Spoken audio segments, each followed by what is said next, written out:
रायगडमधील बांगलादेशी घुसखोर पोलिसांच्या रडारवर आहेत। महाड एमआयडीसीतील झाडाझडतीत 18 जणांना ताब्यात घेण्यात आले। 6 जणांची बांगलादेशी असल्याची कबुली सुद्धा समोर आली। 5 पुरुष आणि एका महिलेविरोधात पोलीस ठाण्यात गुन्हा दाखल करण्यात आला। बांगलादेशी नागरिकांच्या चौकशीसाठी दहशतवाद विरोधी पथक हे अलिबागमध्ये दाखल झाले। घुसखोरांना मदत करणाऱ्यांविरोधातही कठोर कारवाई होणार आहे। पोलीस अधिकाऱ्यांनी त्या संदर्भातले संकेत दिले। महाड औद्योगिक वसाहत क्षेत्रामध्ये बांगलादेशी घुसखोरांबाबत झाडाझडती सुरू आहे। त्यात 18 जणांना ताब्यात घेतल्यानंतर 6 जणांनी आपण बांगलादेशी असल्याची कबुली सुद्धा दिली आहे। बांधकाम कामगार म्हणून हे बांगलादेशी काम करत होते। यात 5 पुरुष व 1 महिला आहे। या 6 जणांवर महाड पोलीस ठाण्यात गुन्हा दाखल करण्यात आलाय। घुसखोरांच्या पार्श्वभूमीवर अलिबागमध्ये आता दहशतवाद विरोधी पथक सुद्धा दाखल झालं। बेकायदेशीररित्या प्रवेश करून भारतामध्ये वास्तव्य करत असलेल्या बांगलादेशी नागरिकांना शोधण्याची मोहीम आम्ही सुरू केलेली होती आणि त्यामध्येच आम्हाला महाड पोलीस ठाणे हद्दीमध्ये 6 बांगलादेशी नागरिक सापडलेले आहेत। त्यामध्ये 5 पुरुष आहेत आणि 1 महिलेचा समावेश आहे। हे सर्व कामगार म्हणून रोड कन्स्ट्रक्शनचं काम चालू होतं, त्यामध्ये काम करताना मिळून आले।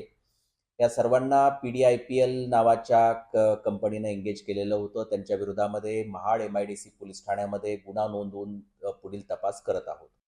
या बातमी संदर्भातला अधिकचा तपशील जाणून घेऊया। दैनिक पुढारीचे प्रतिनिधी श्रीकृष्ण भाळ आपल्यासोबत जोडले गेलेले आहेत। काय नेमकी कधी ही कारवाई झालेली आहे? आतापर्यंत 18 जणांना ताब्यात घेतलंय, याचा आकडा आणखी वाढू शकतोय का?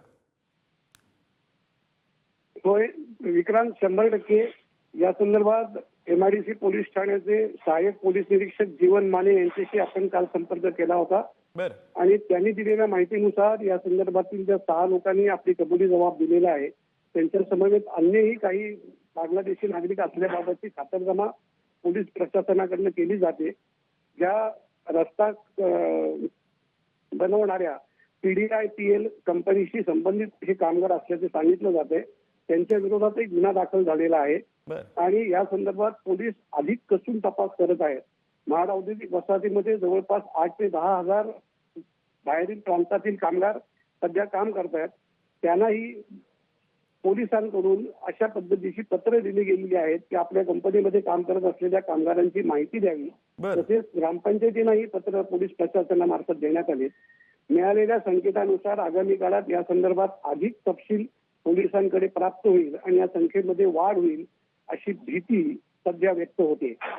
महाडमधील असलेले विविध व्यवसायांमध्ये देखील या ठिकाणी अशा पद्धतीचे काही नागरिक समाविष्ट झाले असल्याचीही शक्यता वर्तवली जात असून त्या व्यवसायांवरही पोलीस कसून तपास करत असल्याचे धन्यवाद श्रीकृष्ण, तुम्ही दिलेल्या या सगळ्या सविस्तर तपशिलासाठी।